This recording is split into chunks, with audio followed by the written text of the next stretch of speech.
Okay, hello, welcome to the Academic Canuck podcast. Thank you very much for joining me today. This is episode 4.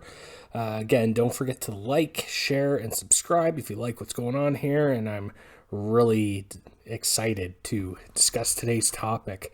I feel today's topic especially is definitely relevant to society today, and a needed discussion to have.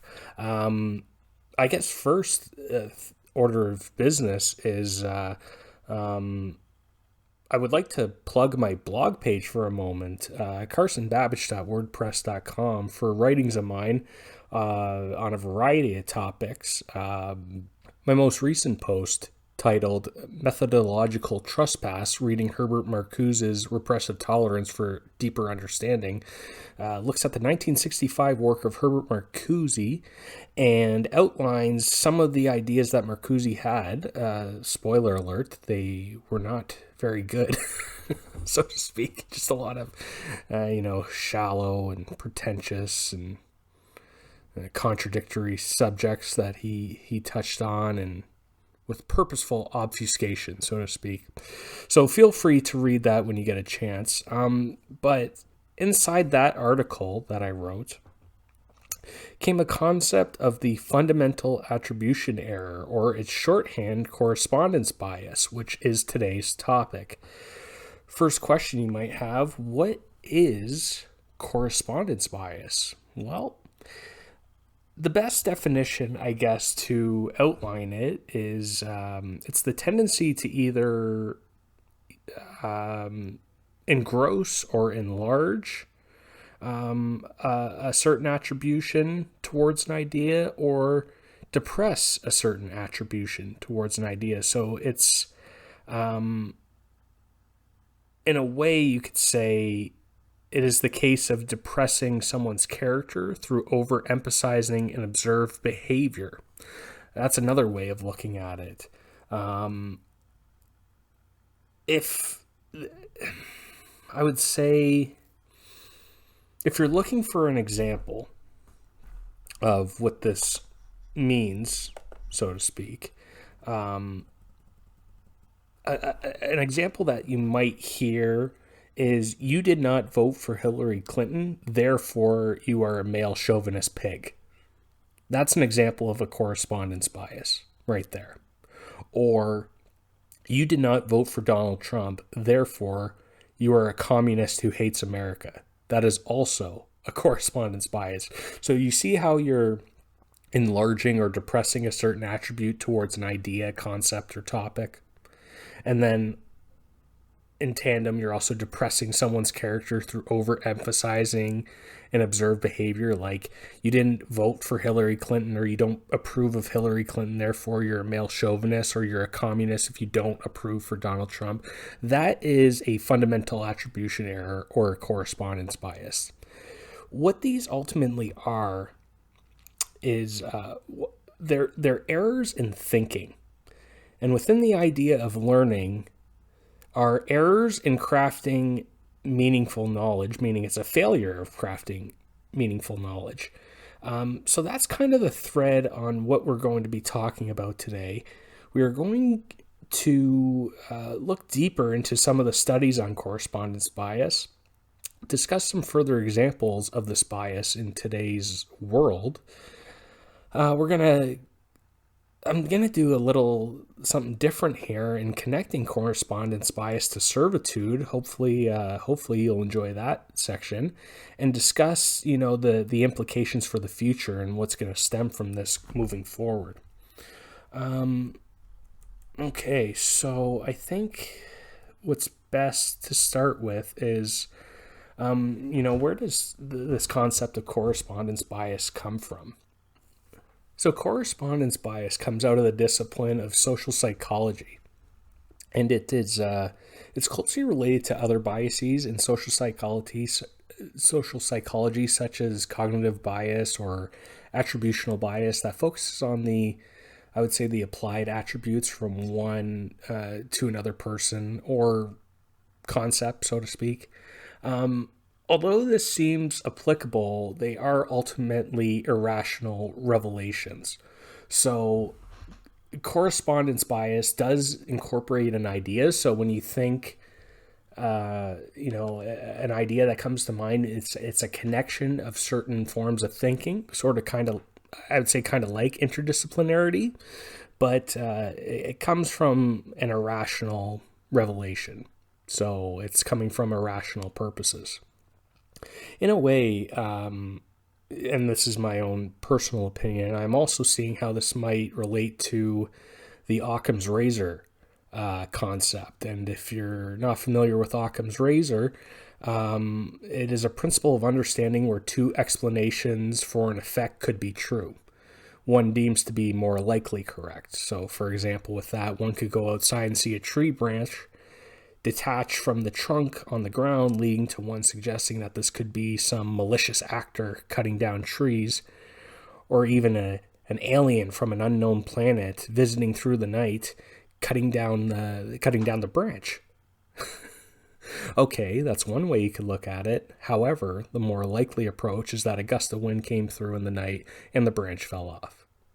Not saying a malicious actor is going around town breaking off branches and leaving them there for no discernible reason, but it's unlikely with a rational understanding. So taking that concept of Occam's razor and attaching it to correspondence bias, you could say,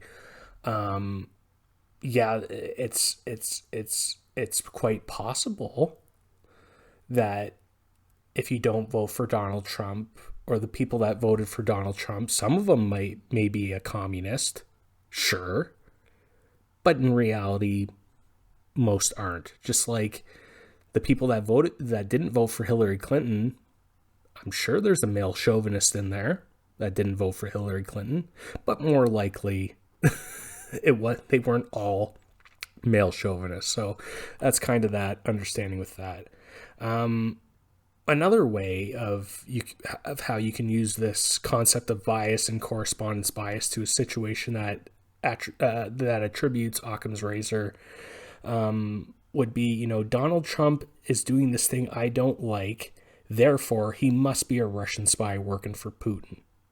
Okay, that's mixing Occam's razor with a correspondence bias. Another one would be, Hillary Clinton is doing this thing I don't like, therefore she must be in some sort of elitist cult.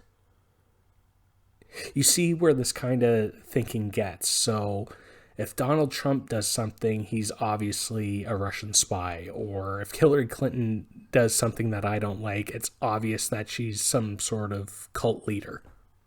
It's this, you see where it goes with this.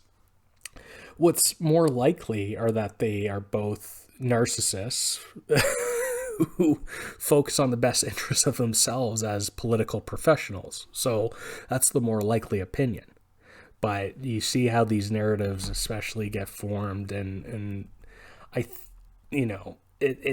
no mistake or coincidence why I'm using examples of Donald Trump and Hillary Clinton. More likely because you've heard of these statements that I've said. You've heard Donald Trump is a Russian spy or Hillary Clinton is in a cult. I know it. I've seen it on social media myself of certain people saying this. So that you see that, and it's out there. So the reason why I'm using these examples is to give you real world examples of correspondence bias. So it's really no mistake or coincidence why I'm using these examples, especially since politicians and politics in general have been polarized, especially since 2015, 2016. So, kind of what's, I guess, the question to go from there is, now that you've kind of gotten, stepping around where correspondence bias is, well, let's go deeper into that and let's look at the study that spurned this on. So the most famous study about correspondence bias came from 1967 by two researchers, Edward Jones and Victor Harris, and it was a paper called The Attribution of Attitudes in the Journal of Experimental Social Psychology. What this study ultimately found is that participants, when estimating the true attitude of a person after either reading or listening to speeches on controversial topics, in this study particularly, it was Fidel Castro speeches, reflected a correlation to attribute in line with behavior. So there was this idea of connecting the attributes of a person in line with their behavior, which is also reflected an attitude on the subject's own behavior. And so essentially to simplify this is someone would give a speaker a negative attribute score because of their own disdain for Fidel Castro, or vice versa, a positive attribute score because of benevolence towards Castro. So you see someone who, say, for example, let's use an actual recent example with Van Jones, who praised the Trump administration for its own executive actions on police reform, which triggered a response saying Van Jones is a racist.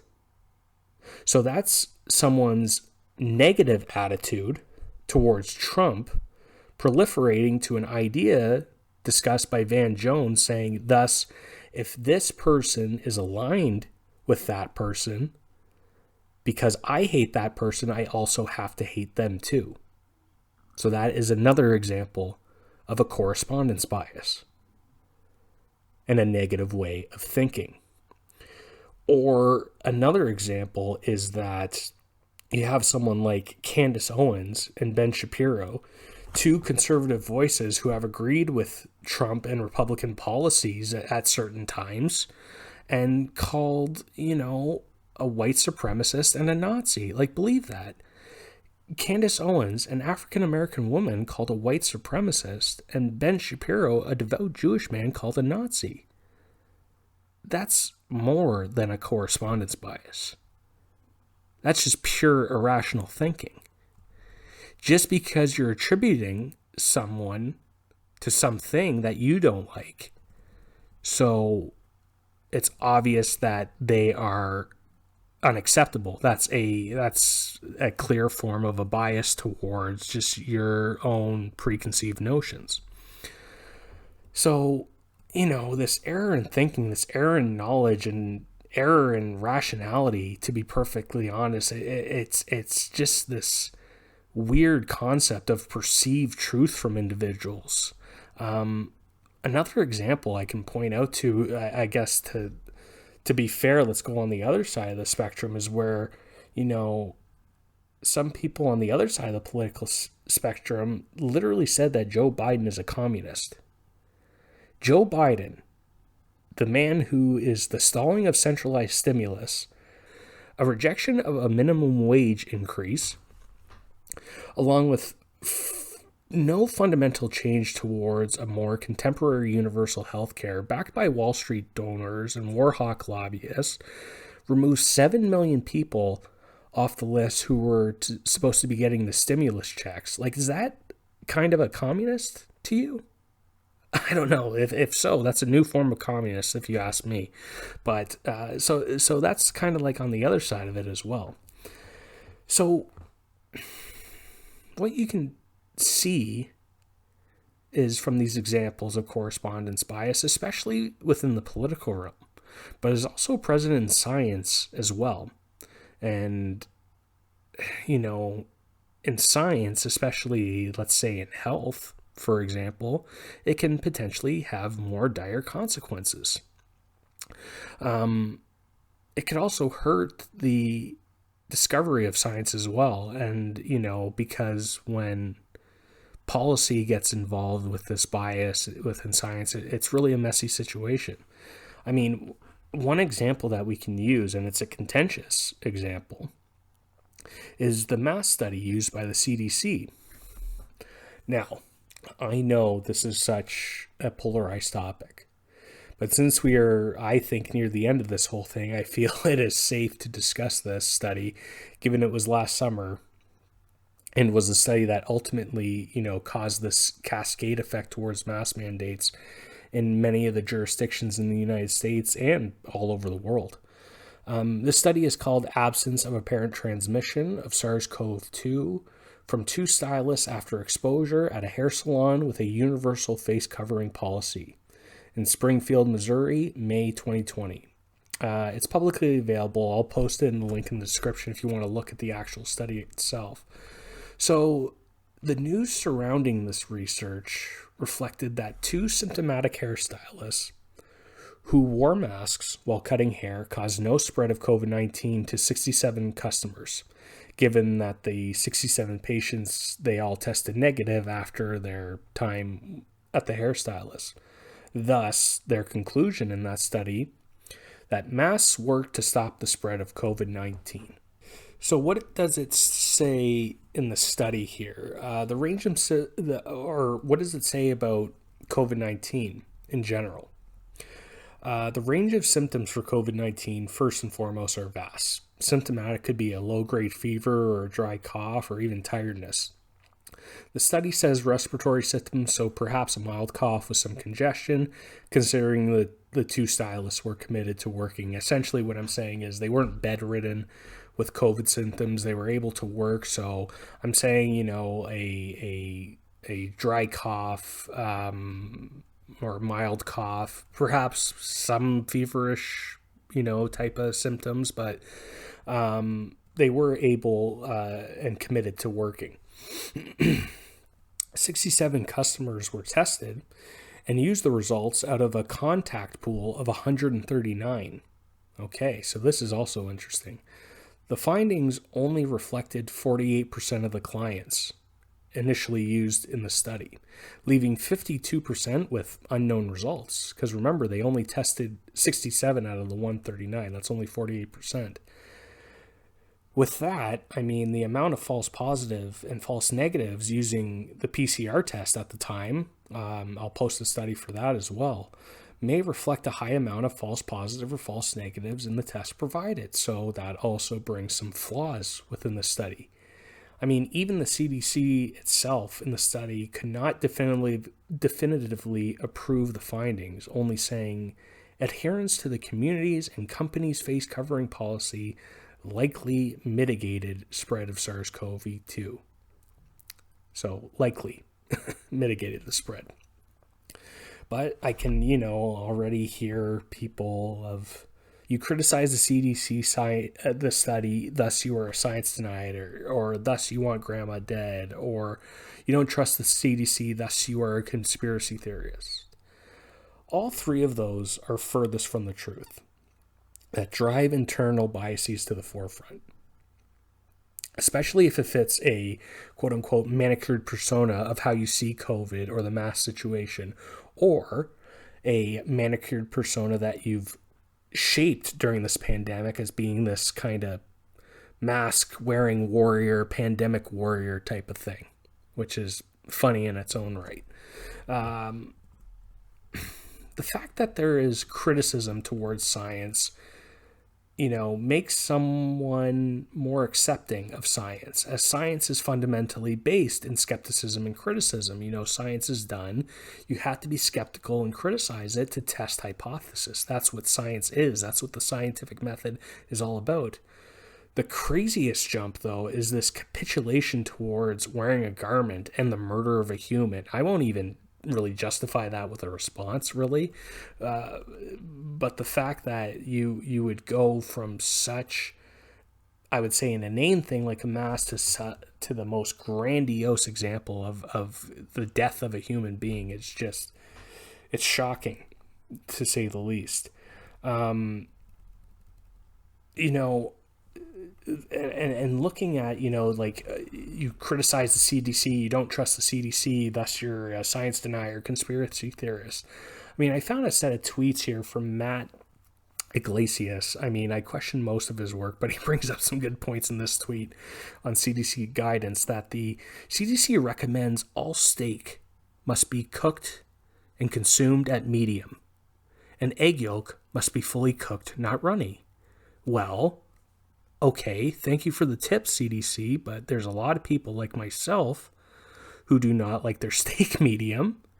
And the preference of, in my opinion, any well-rounded steak eater of, medium rare is considered a conspiracy theorist. That's just insane. So there's certain things here. Obviously, there's guidance from the CDC, and it's good that they provide guidance, but it's not law, or it's not dictates that you need to follow 100%. So I think that's where we're going to get, especially with the mass, and especially with the study that's presented, and issues that can be brought up with it. But what we have here is, I think you can see now how this might be twisted in such a way that it creates this narrowly framed and easy narrative. You criticize the CDC, you're a science denier. And it's just, you can, wipe your hands of the conversation. It's like, oh, I'm not going to engage with a science denier. But it's through these easy narratives where correspondence bias flourishes in public discourse.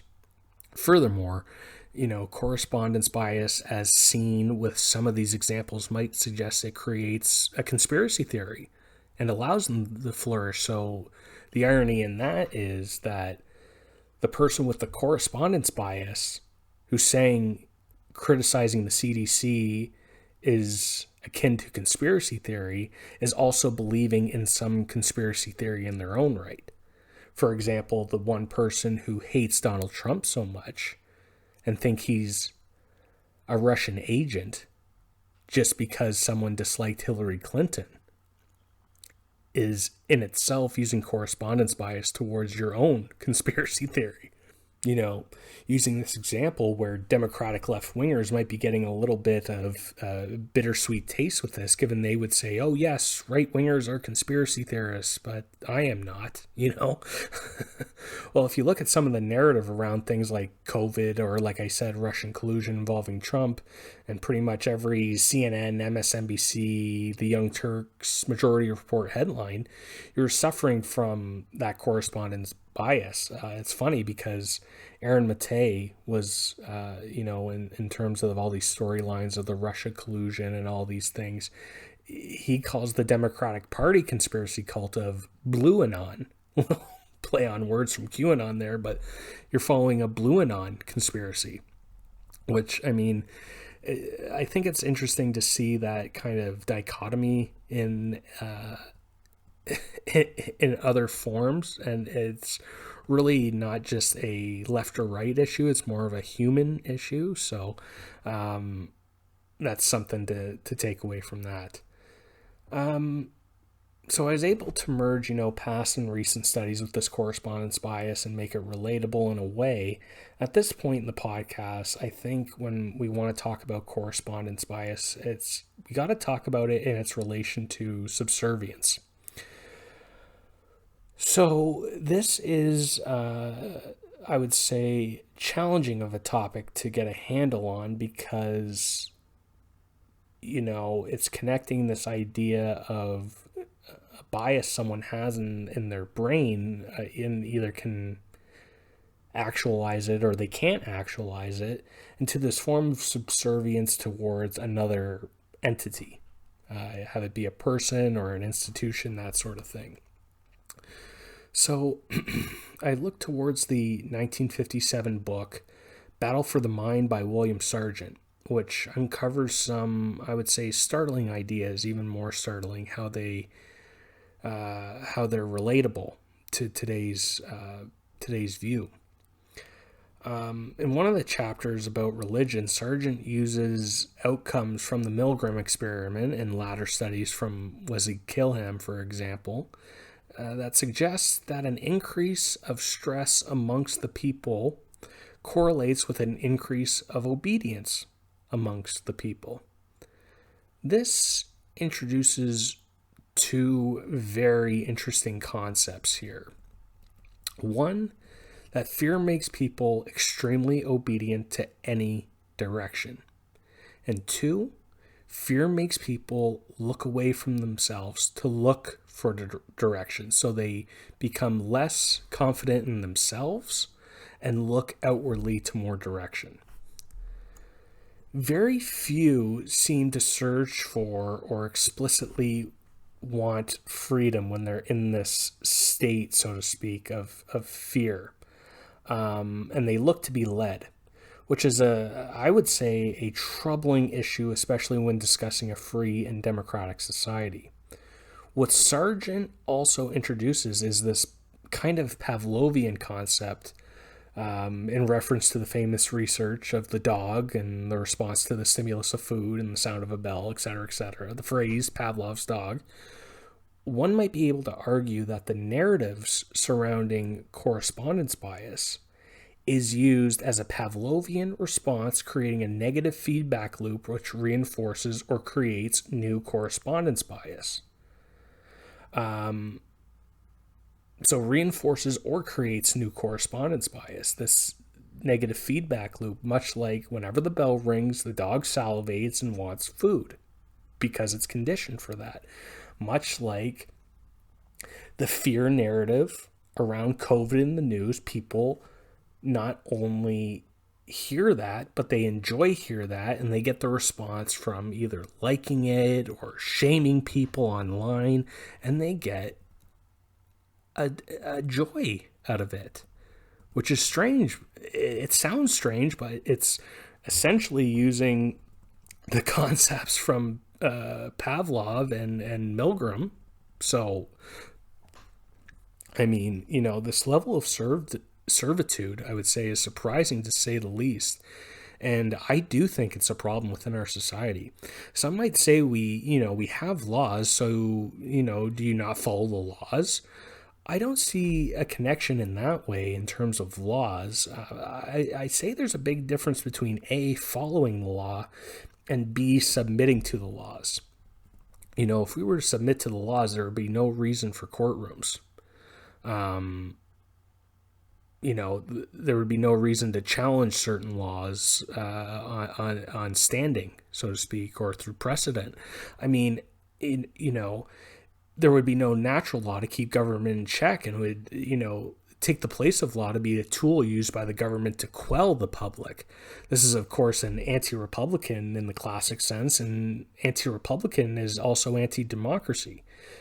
So, the fact that law is supposed to be there as a tool, as a two-way street for both citizen and government. Government's supposed to protect our laws. We're supposed to follow those laws. But we're not supposed to be submitting to the laws. So I guess in summation with this, in terms of correspondence bias relating to subservience, correspondence bias provides this acceptable arena for subservience as individuals can become very submissive to a topic or issue. A prime example is that people who are, like I said, vehemently pro-mask or pro-lockdown are suffering from this stress subservience correlation, and will use this as a tool in a conversational sense to enlarge their own attribution ahead of everything else and depress other ideas by overemphasizing their own stance. So that's kind of a little bit of a conclusion in that sense, connecting that together. The implications from this are challenging because people are naturally inclined to think their worldview is correct and just, and that their actions relating to that worldview are just. I would say moving forward, I think it would be beneficial for all of us to point out when certain people propose their narratives on topics as correspondence bias, not to just point it out, but to explain why they are using correspondence bias. For example, if someone says, in relation to COVID, you are not wearing a mask, why do you not care about COVID, or are you a conspiracy theorist? With that, you may want to respond, I feel you are struggling with the correspondence bias that you have created for yourself because you assume some grandiose falsehood that I don't believe COVID is real, and that I don't care about people. In reality, I am very careful around people of older age who are most disproportionately affected. COVID is real for most, and for most people, it has a 99.7% survival rate across all ages, and there's no significant evidence to show that masks are effective.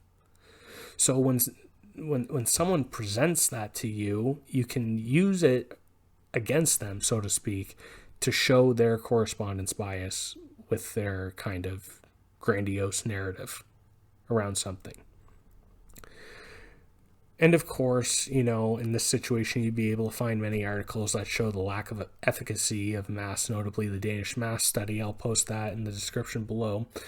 But the fact remains, and I'll conclude on this, correspondence bias is a bias that is difficult because people know that they are biased.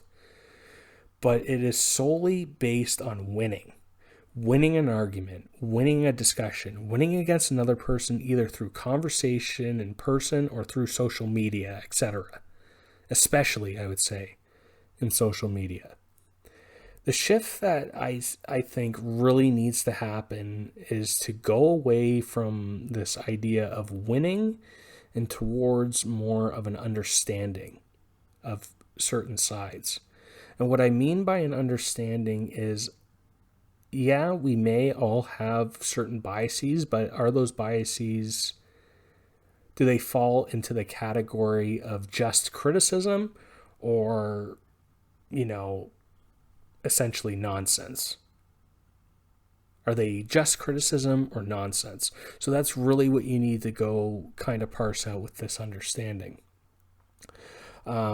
And when you have that understanding, that is truly winning a discussion with either one or both people or multiple individuals learn something new, whether they agree or not.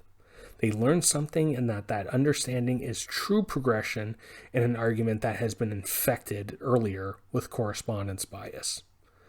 Along with that, too, I would say clarity definitely helps. When defeating correspondence bias, being as clear as you possibly can will help bring some understanding towards the goal of alleviating correspondence bias. Okay.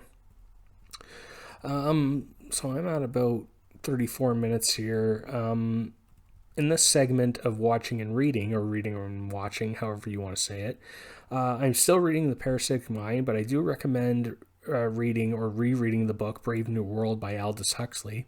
I have read this book, and I really feel it's a good book to return to, so I might skim through it. As for watching, I rewatched Interstellar, the Christopher Nolan film, which is, in my mind, probably the best sci-fi movie of all time, hands down. The music, the story, the scientific concepts, believe it or not, which little factoid here, renowned theoretical physicist Kip Thorne served as the executive producer on this movie. If you don't know who Kip Thorne is, he was the 2017 Nobel Prize winner in physics, and he's part of this holy triumvirate of astrophysicists, Stephen Hawking, Carl Sagan, and Kip Thorne. So needless to say, an amazing movie in my opinion. Definitely go check it out. If you checked it out already, watch it again. So yeah. Oh, and before I close out here, if there's any recommendations that you have in terms of if there's guests you want me to reach out to, or there's a topic that you do want discussed on the podcast, feel free to message me at theacademiccanuck@gmail.com. That's theacademiccanuck@gmail.com, all one word, The Academic Canuck, and send me a message on guests to reach out to, or topics to discuss, or to revisit, maybe a topic I've already had. Feel free and let me know. Okay, with that, I say thank you very much for listening to the podcast. Again, don't forget to like, share, and subscribe for updates and new episodes. With that said, thank you again, and the Academic Canuck signing off.